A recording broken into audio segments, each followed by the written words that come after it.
¿de verdad usamos solo el 10%? Lo que siempre creíste sobre tu mente podría ser la mayor ilusión científica de todos los tiempos. El mito del 10% no es solo una frase repetida en conferencias motivacionales o películas de ciencia ficción. Es una idea que ha moldeado nuestra percepción del potencial humano, haciéndonos creer que vivimos con una mente incompleta, que somos apenas sombras de lo que podríamos ser. Pero desmontar este mito no significa apagar la magia de la mente. Significa encender una luz más clara, la del pensamiento crítico, la interdisciplinariedad y la curiosidad intelectual. Porque cada mito científico es una oportunidad para aprender cómo funciona la ciencia, cómo se construyen las creencias y cómo podemos cuestionar lo que parece incuestionable. Y para comprenderlo, debemos viajar desde su origen hasta sus interpretaciones culturales, pasando por la evidencia científica que lo desmiente y las lecciones que nos deja. Para entender cómo nació esta idea, debemos retroceder más de un siglo. El filósofo y psicólogo William James escribió en 1907 que la mayoría de las personas no alcanzan su pleno potencial mental. No habló de porcentajes, pero sus palabras fueron reinterpretadas. En los años 30, el neurólogo Karl Lasky experimentó con ratas, retirando partes de su cerebro y observando que aún podían aprender tareas. Los medios simplificaron sus hallazgos y concluyeron: gran parte del cerebro es inútil. Décadas más tarde, la frase, usamos solo el 10%, apareció en manuales de autoayuda y conferencias motivacionales. La cultura popular la abrazó, y películas como Lucy o Limitless la convirtieron en argumento narrativo para justificar poderes sobrehumanos. Así, lo que comenzó como reflexión filosófica y hallazgos incompletos se transformó en mito global.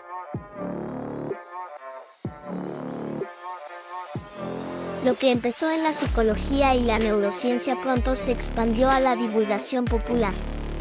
Se enseñó en escuelas como dato curioso, se repitió en programas de televisión y se convirtió en argumento de marketing para cursos de desarrollo mental.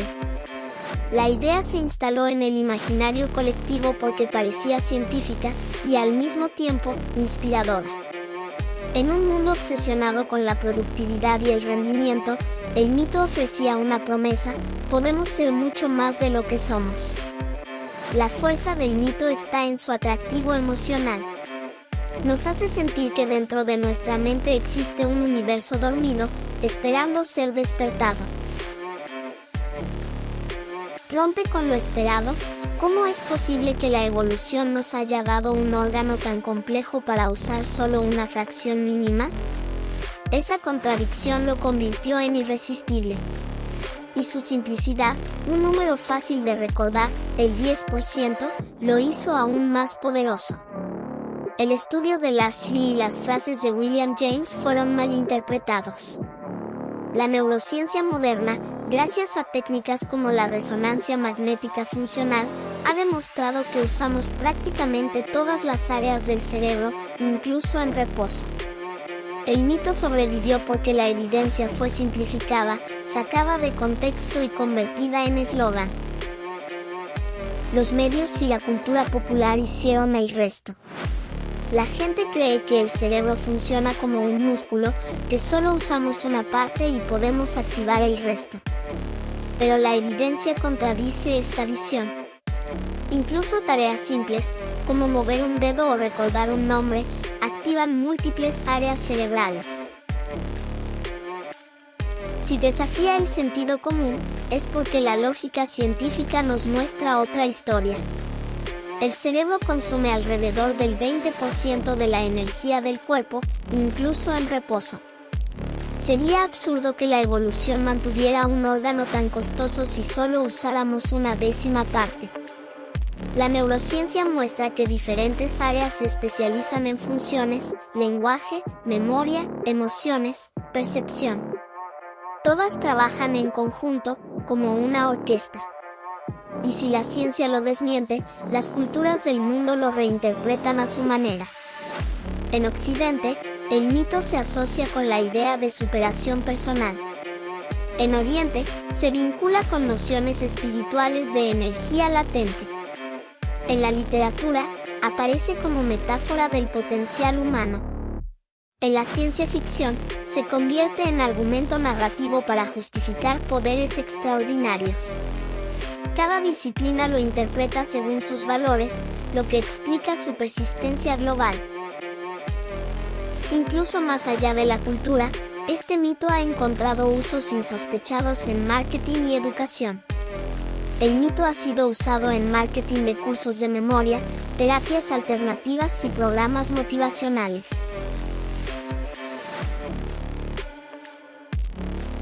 También ha inspirado debates sobre inteligencia artificial, sugiriendo que las máquinas podrían usar más del cerebro que nosotros. Aunque falso, ha servido como catalizador para reflexionar sobre el potencial humano. Y cuando lo miramos desde esta perspectiva, surgen nuevas preguntas que nos invitan a seguir explorando. Si usamos todo el cerebro, ¿por qué sentimos que no alcanzamos nuestro máximo potencial? ¿Es una cuestión de neurobiología, de educación o de cultura? ¿Podría la plasticidad cerebral, la capacidad de adaptarse y cambiar, ser la verdadera clave detrás de esa sensación de limitación? Estas preguntas nos llevan a la lección más importante que este mito nos deja. Este mito nos enseña a desconfiar de las frases simplistas. Nos invita a leer más allá del titular y a comprender que la ciencia es compleja, pero fascinante. Estimula la curiosidad, la duda y el análisis crítico. Y nos recuerda que el verdadero poder del cerebro no está en porcentajes ocultos, sino en su capacidad de aprender, adaptarse y crear. El mito del 10% es un espejo de nuestra necesidad de creer en poderes ocultos.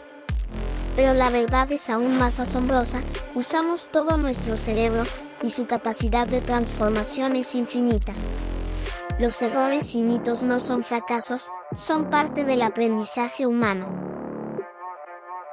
Si este viaje te hizo cuestionar lo que creías saber, comenta qué otro mito científico debería ser desvelado, y comparte este video con alguien que aún piensa que su cerebro guarda un 90% dormido.